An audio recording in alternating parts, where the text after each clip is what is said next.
I'm here with Miss Morgan Turpen.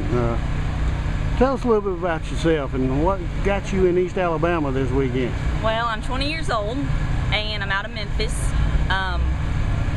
We run the national series with the USCS. This year we're kind of running select things, you know, select races that don't interfere with college. But this happens to be one of my favorite tracks, so we decided to make the trip down here. Right, you run, you said about 8 races so far this year? So far about 8 races. We've kind of been slacking on getting out there this year, but we're making our way up there. College did come into play. You probably had to wait a good bit because of that. Yeah, I didn't get done with college until May, and I graduated with my associate's degree, and then now I start fall doing residency, so hopefully I'll have my bachelor's here soon. Well, I checked, and you're running 5th in the points anyway, though, aren't you? Yeah, I mean, I've had a really good car, and we've been running in the top 5 when we've been attending the races, so we've had great cars, and we're doing good, but we're not trying, so I guess it's just kind of falling into our hands. Okay, now you're back at East Alabama Motor Speedway, and this is the home of, was it your first victory? Oh, my first victory. We really tend to do good at this track, and it kind of falls into your hands too sometimes, and sometimes you got to start at the back. That night we happened to, you know, start on the pole, but if things fall into our hands, we definitely have a winning car. How does this track compare to some of the other tracks you go to? I saw you at Albany last year, and it's a little bit different, a little bit smaller, but this thing's really banked. Yeah, and you're hauling around here too, you know. A lot of those tracks are itty bitty, and this thing is banked and fast, and I think that's why we tend to do so good at it. Any idea on what type of speed you achieve here? I think they said 140 last year down the straightaways, so I mean we're definitely getting after it. All right, now who are the drivers that you're going to be really competing with tonight? Some of the top drivers that are here tonight. Well, there's quite a few here tonight, and one of them would be my car owner, Terry Gray. There's Tim Crawley, Derek Hagar. Those are probably the best 3 here. Hopefully we can start up front in front of them and not have to worry about it. I know this takes a lot of time, effort, and money. You want to mention some of your sponsors here and the help that you're getting from others and making basically your dream come true there? Yes, because at the beginning of this year, up until the week before, I had no ride. There was no racing for me this year, and we had Something Inc. come on board, and they do t-shirts for the NHL, the NFL. They do them for the Grizzlies back at home, and they came on board with us, and we have a couple of, you know, under the table kind of sponsors, you know, that don't really want to be mentioned, but without them this would not be possible, because we did not have a car up until the week before the first race of the year. Now, it does take a lot to get out on the road and do this, don't it? It does. I mean, you know, the first 2 years I did college, I did them all online to be able to do this, and I'm thinking, you know, now I'm thinking I'm gonna have to go to school. I'm freaking out, you know, because this is what I see myself doing for a long time. So what are your aspirations? What do you want to ultimately achieve in racing? I mean, I would love to make it up to NASCAR, but in reality, you know, without backup, without, you know, somebody with a heck of a lot of money, it ain't gonna happen. But hopefully we can get some more wins, and maybe something will definitely come along.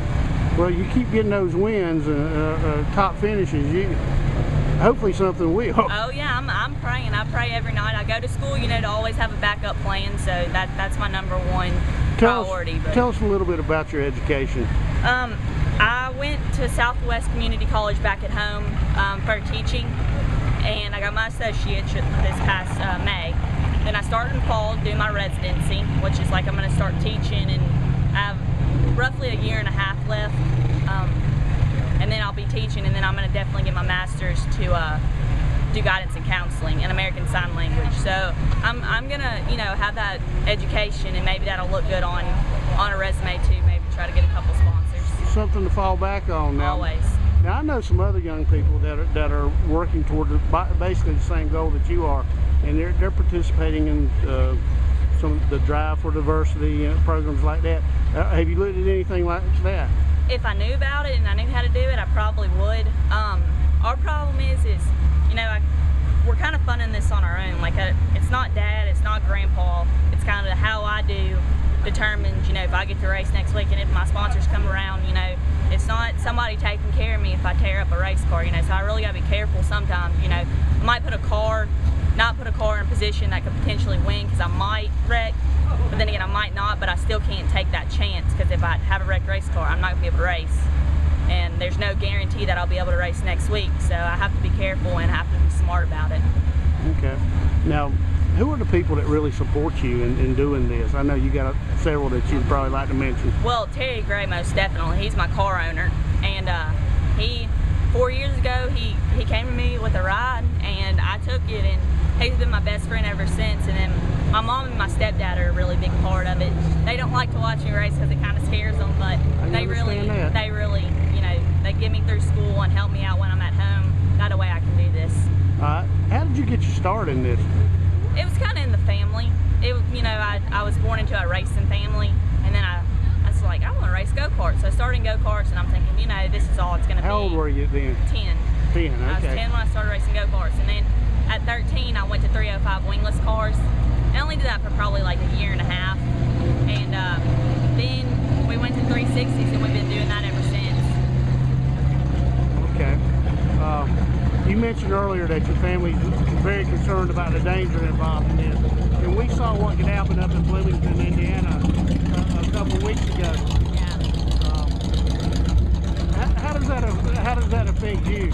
Well, I've actually tried to kill myself in them a couple times, not really on purpose, but I had a really bad wreck a few years ago and busted the main artery in my neck going to my brain, so they had to put a stent in there. So I'm kind of driving, you know, they said I'm better than ever, but you know, that's always still a factor. It could kink any time now, but it's right in here. So we try to be careful, and I have all the safety equipment the best, you know, out there to make sure that we're safe. And my parents, you know, freak out, but it's what I do, so I can't leave it. You wouldn't be happier anywhere else, would you? I don't think so. I mean, I was thinking this year, I'm thinking, what am I gonna do? I was freaking out, you know. But it's all falling into place, and things are working out. It's working out. And my mom always told me that, you know, what's meant to be will happen. So I feel like it's playing in my hands now, and maybe it'll keep falling perfectly. Okay. Well, we've already started following a lot of us in our area, in the Dixie coverage area, and we're gonna try to keep up with you, and we'll be praying for your success. All right, I appreciate it. All right. Good luck tonight. Thank you.